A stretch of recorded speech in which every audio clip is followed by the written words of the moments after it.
بسم اللہ الرحمن الرحیم۔ السلام علیکم ورحمۃ اللہ وبرکاتہ۔ محترم سامعین و ناظرین، حکومت پاکستان نے ایک بل پاس کیا ہے مذہب اسلام کو قبول کرنے کے حوالے سے کہ کوئی بھی ایسا شخص کہ جو 18 سال کی عمر سے کم ہے وہ اسلام قبول نہیں کر سکتا۔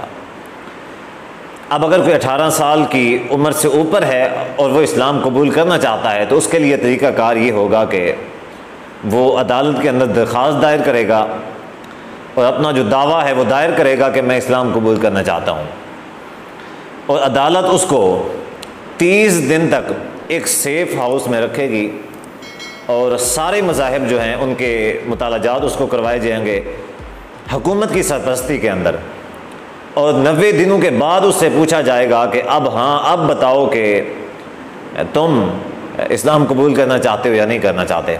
اب اگر وہ اسلام سے انکار کرتا ہے کہ نہیں میں اسلام قبول نہیں کرنا چاہتا، تو پھر جس شخص نے اس کو تبلیغ کی تھی، جس شخص نے اس کو اسلام قبول کرنے پہ آمادہ کیا تھا، اس شخص کو سخت سے سخت سزا دی جائے گی۔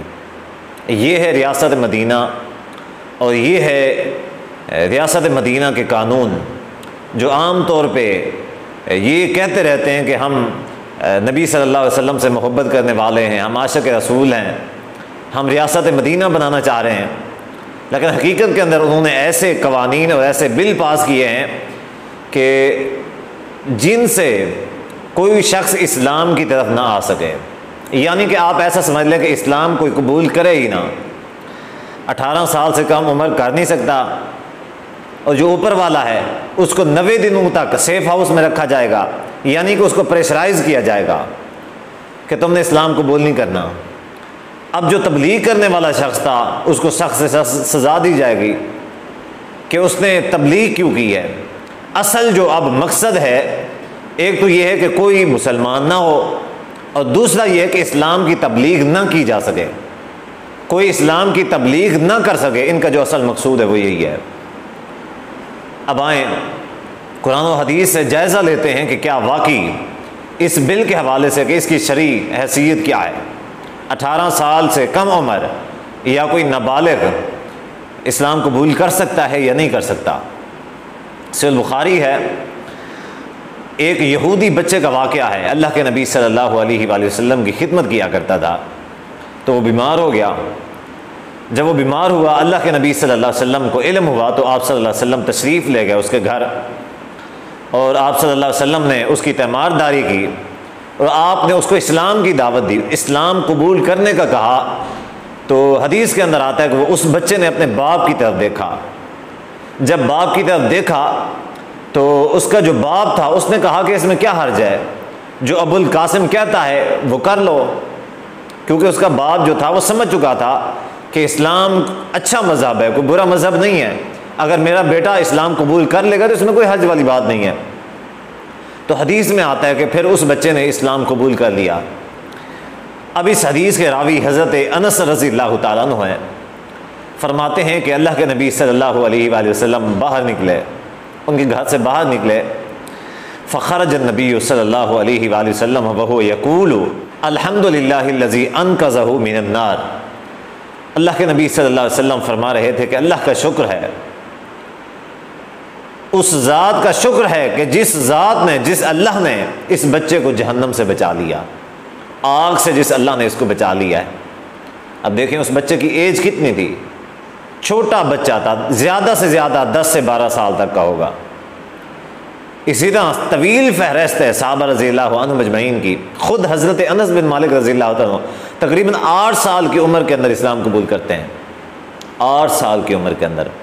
یہ میں احتیاطی طور پہ بتا رہا ہوں، ورنہ اس سے بھی کم ہو سکتی ہے۔ حضرت علی رضی اللہ عنہ 12 سے 13 سال کی عمر کے اندر اسلام قبول کرتے ہیں۔ اسی طرح اور کئی سارے واقعات ہیں جن میں چھوٹی عمر کے جو بچے تھے جنہوں نے اسلام قبول کیا، نبی صلی اللہ علیہ وسلم کے صحابی بنے، ایسے کئی سارے واقعات ملتے ہیں۔ تو یہ جو بل پاس کیا گیا ہے یہ ان کے جو مغربی آقا ہیں حکومت کے، ان کو خوش کرنے کے لیے۔ میں حیران ہوتا ہوں اب بھی حکومت کے جو دفاع کرنے والے لوگ ہیں، جہالے ہیں ان کو پتہ نہیں کیوں سمجھ نہیں آتی، کیا وہ مسلمان نہیں ہیں؟ اور مسلمان ہونے کے باوجود ان کو اس کے اندر کیوں برائی اور غلط چیز حکومت کے اندر کیوں نظر نہیں آتی؟ خدا سے ڈر نہیں لگتا؟ خدا رہا میں آپ سے کہتا ہوں جو حکومت کے حمایتی ہیں، اپنے ایمان کو بچائیے، اپنے ایمان کو بچائیے، حق بات کہیے اور حق بات کا ساتھ دیجیے۔ اب ذاتی دنیا کے تھوڑے سے ذاتی مفاد کے لیے اپنے ایمان کو ضائع مت کیجیے۔ تو اصل جو حکومت پاکستان کا جو مقصود ہے وہ یہی ہے کہ کوئی اسلام قبول نہ کرے۔ اب جو تبلیغ کرنے والے ہیں، اگر کوئی ان کے ہاتھ سے اسلام قبول کرنے کی کوشش کرے گا تو اس کو سخت سے سخت سزا دی جائے گی، تاکہ کوئی شخص یہاں پہ اسلام کی تبلیغ نہ کر سکے۔ انا للہ و انا الیہ راجعون۔ سب سے پہلے تو سخت سے سخت الفاظ کے اندر میں اس بل کی مذمت کرتا ہوں، اور حکومت وقت کو میں یہ پیغام دینا چاہتا ہوں کہ خدا را ایسا نہ کریں۔ اللہ تعالیٰ کی پکڑ بہت سخت ہے، اور اللہ تعالیٰ کی پکڑ تو درکنار رہی، ہم آپ کے خلاف اٹھ کھڑے ہوں گے، ہم جلوس نکالیں گے، ریلیاں نکالیں گے، دھرنے دیں گے، احتجاج کریں گے، اور کسی بھی صورت ہم یہ بل پاس نہیں ہونے دیں گے، یہ بل لاگو نہیں ہونے دیں گے، اس کو منظور نہیں ہونے دیں گے، اس کو نافذ نہیں ہونے دیں گے ہر صورت کے اندر۔ تو میں آپ سب مسلمانوں سے یہ اپیل اور گزارش کرنا چاہتا ہوں کہ خدا کے لیے اس کے خلاف اٹھ کھڑے ہوں، حکومت کو سمجھائیں، حکومت کے خلاف آواز بلند کریں، حکومت کو کلمہ حق بتائیں کہ یہ چیز ناجائز ہے۔ یہاں اسلامی ریاست کے اندر، اسلامی پاکستان کے اندر اسلام کی تبلیغ سے روکا جا رہا ہے، لوگوں کو اسلام قبول کرنے سے روکا جا رہا ہے۔ اگر ان کا نقطہ نظر یہ ہے کہ زبردستی طور پہ لوگوں کو اسلام قبول کروایا جا رہا ہے تو ایسا نہیں ہے۔